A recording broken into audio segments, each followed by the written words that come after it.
The Lord be with you. And with your spirit. A reading from the Holy Gospel according to Matthew. Glory to you, Lord. After he had fed the people, Jesus made the disciples get into a boat and precede him to the other side, while he dismissed the crowds. After doing so, he went up on the mountain by himself to pray. When it was evening, he was there alone. Meanwhile, the boat, already a few miles offshore, was being tossed about by the waves, for the wind was against it. During the fourth watch of the night, he came toward them, walking on the sea. When the disciples saw him walking on the sea, they were terrified. "It is a ghost," they said, and they cried out in fear. At once, Jesus spoke to them. "Take courage, it is I. Do not be afraid." Peter said to him in reply, "Lord, if it is you, command me to come to you on the water."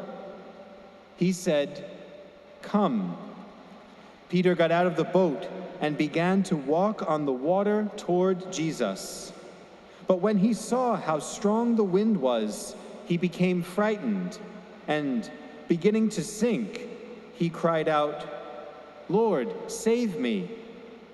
Immediately, Jesus stretched out his hand and caught Peter, and said to him, "O you of little faith, why did you doubt?" After they got into the boat, the wind died down.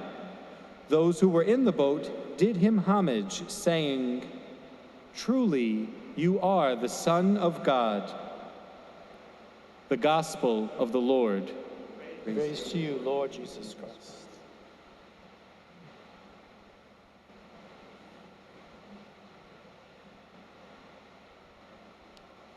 There are several backstories that I want to mention before I speak of this gospel. The first is to remind you that this text and a previous text that we've read recently indicate that Jesus withdrew to pray by himself. It's always been a phrase that I've held on to.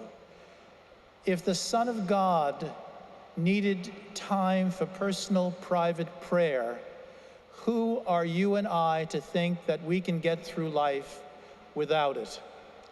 And in a curious way, this pandemic and the isolation consequent to it has forced some of us to be alone, and perhaps it is the right time to start developing that private relationship with God which Jesus himself needed in order to do his work. Almost every miracle that Jesus performed, he relied on the faith of the others and then also had to withdraw to renew his own personal strength because of what it took from him. Now, the second backstory that I wanted to mention is this is the second of two boat stories that we're all familiar with. In the first boat story, Jesus is asleep during the storm. You may recall that. The storm comes along, and somehow or another, despite the terror of the storm, Jesus sleeps through it.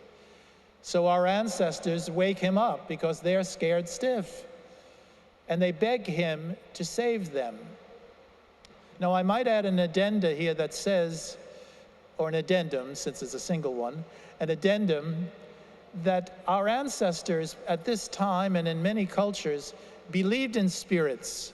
They believed in the appearance of ghosts and unexplainable things that caused them to be afraid, but also caused them to turn to them for trust and for help.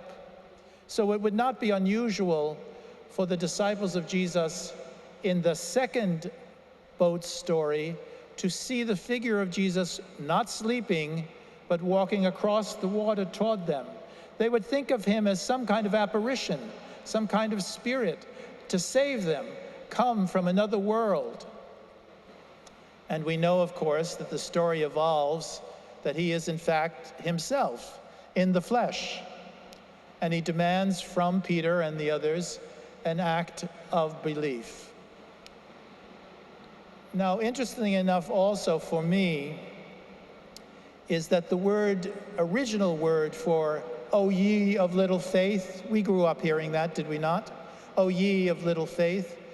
The little faith also, in its original language, was the same word for loyalty. Christ was actually saying to them, how disloyal are you? I wanted to look up the definition of, that's your assignment for tonight, the difference between belief and loyalty.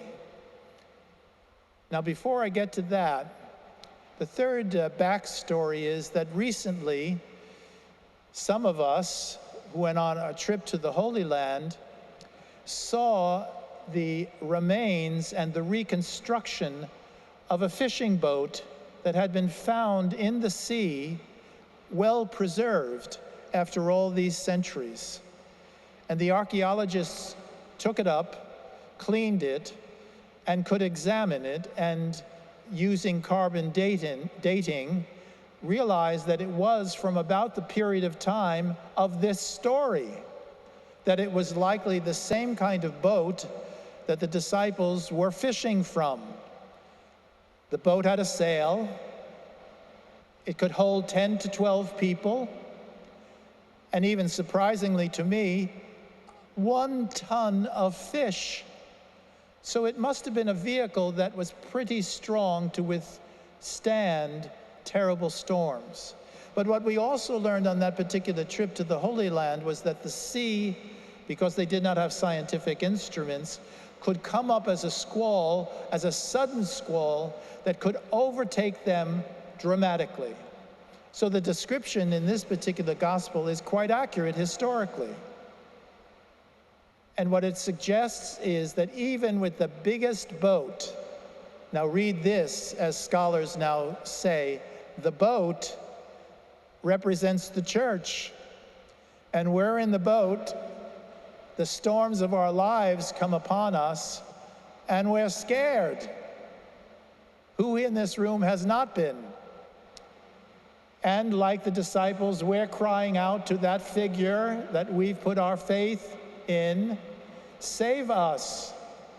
And there are times when we feel like we've not been saved, we've been ignored, that we haven't been heard. And this is for me the time in which the difference between belief and loyalty works. Belief is our trust in someone that has demonstrated such good work that we can use that good work for the sake of our lives. Loyalty is adhering through thick and thin to the person who has inspired us by their actual words and works. So in effect, what Jesus is saying in this gospel is, you've been with me. You see what I can do. You see what I've done. And now you're being disloyal just because you're afraid? Just because the storms of life are frightening the hell out of you? Now, I don't know about you, but I relate to Peter. I relate to the people in the boat. I cry out often, save us. Now, the trick is, of course, that when you get through the darkness and the storm and the troubles, you then go back to your life, and you don't give credit where credit is due. Haven't you found that? That once you've passed through a crisis, you don't go around saying, Jesus saved me, Jesus got me through this. We tend to attribute it to our own common sense or our own inner strength. We are being disloyal to the source of what gets us through. You know, St. Teresa of Avila once said, no matter where you are, no matter how difficult it is He who walks with you through it. So perhaps during this period of isolation and sickness, we have to try to be loyal to the one who is getting us through this. Science, yes. Masks, yes. Common sense, yes. Social distance, yes. But also the grace to be loyal to the one who gives us the inner strength to keep going. So I guess I'm asking myself tonight, do I believe or am I loyal? Do I believe and am loyal? Do I wish I were loyal? Or do I believe when it's only convenient?